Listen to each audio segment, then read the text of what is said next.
Tableau médical 02 épisode 03. Cœur Doctor vous souhaite une bonne écoute active. Au cours de l'examen, un des stagiaires vous interpelle sur la technique de pelvimétrie clinique. Vous décidez d'abord de lui faire un rappel sur l'anatomie du bassin de la femme à l'aide d'un schéma. 22. Annotez le schéma du bassin de la femme ci-joint et identifiez l'aire du détroit supérieur en le hachurant. Voir schéma. 23. Décrivez succinctement la technique de la pelvimétrie clinique en donnant les mesures normales. L'examen clinique du bassin est normal, la glycémie à jeûne est de 0,89 g/l sous régime seul. Le poids fœtal est estimé au 50e percentile. 24. Indiquez la voie d'accouchement qui sied chez Madame ADF. Justifiez votre réponse.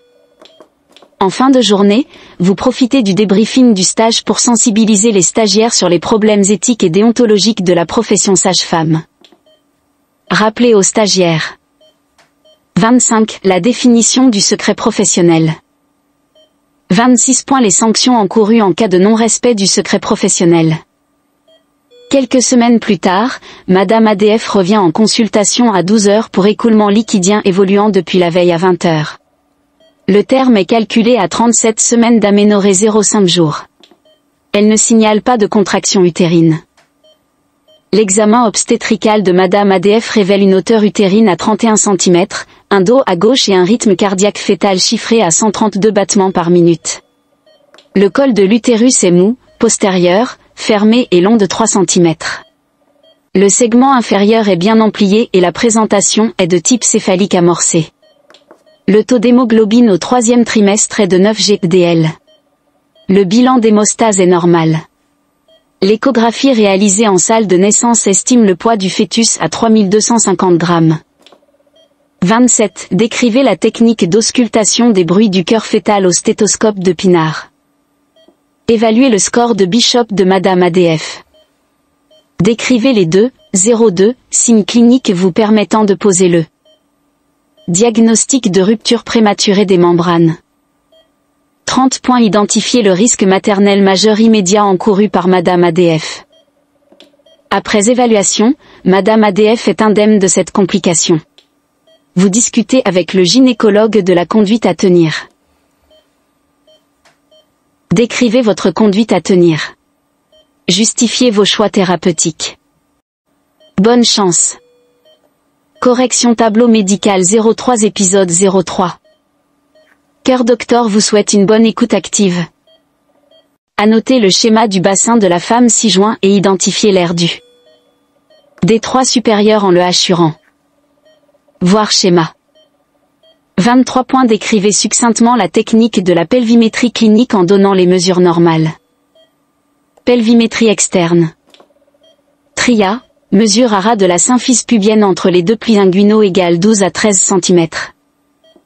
Bi-ischiatique, mesure entre les deux tubérosités ischiatiques sur une ligne qui passe par l'anus.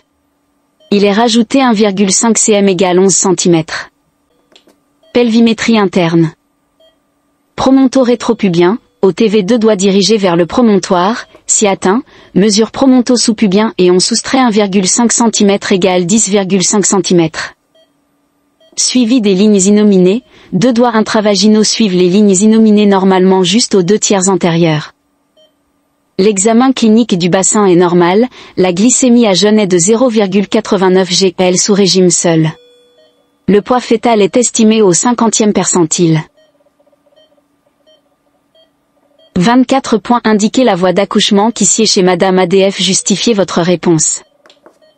Voix basse. Le diabète s'est équilibré et que le poids fœtal est 50e percentile donc pas de macrosomie, pelvimétrie normale.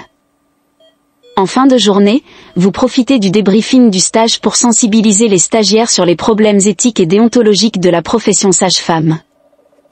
Rappelez aux stagiaires. 25. La définition du secret professionnel. Le secret couvre tout ce qui est porté à la connaissance de la sage-femme dans l'exercice de la profession, non seulement ce qui lui a été confié, mais aussi ce qu'elle a entendu ou compris. 26. Les sanctions encourues en cas de non-respect du secret professionnel.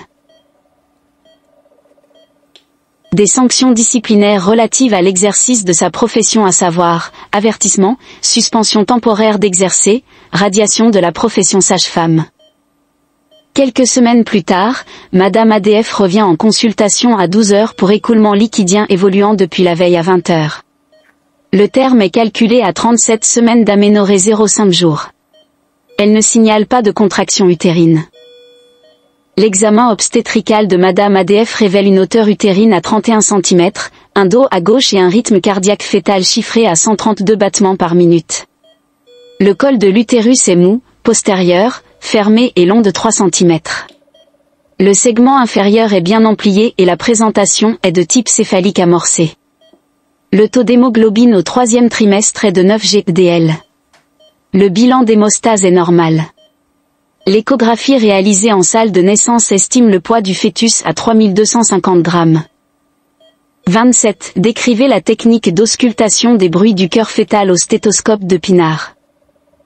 Localisez l'aire de projection des BDCF, du côté du dos du fœtus en dessous de l'ombilic. Temps d'auscultation, en dehors des contractions utérines, pendant 1 minute. 28. Évaluez le score de Bishop de Madame ADF. Score égal 3, acceptez une erreur plus ou moins 2, 1,2,3,4,5. 29. Décrivez les 0,2 signes cliniques vous permettant de poser le diagnostic de rupture prématurée des membranes. Signe de Tarnier, le refoulement de la présentation par les doigts intravaginaux provoque un écoulement de la. Signe de Bonner, mobilisation transabdominale provoque une ondée de la. 30. Identifier le risque maternel majeur immédiat encouru par Madame ADF. Chorioamniotite ou infection amniotique. Après évaluation, Madame ADF est indemne de cette complication. Vous discutez avec le gynécologue de la conduite à tenir. 31. Décrivez votre conduite à tenir. Justifiez vos choix thérapeutiques. Antibiothérapie à l'ampicilline 1 g/12 heures. Justification, rupture des membranes de 16 heures pour éviter une chorioamniotite.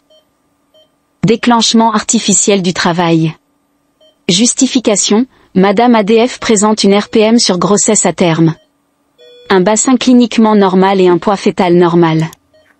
Le travail doit être induit. À suivre.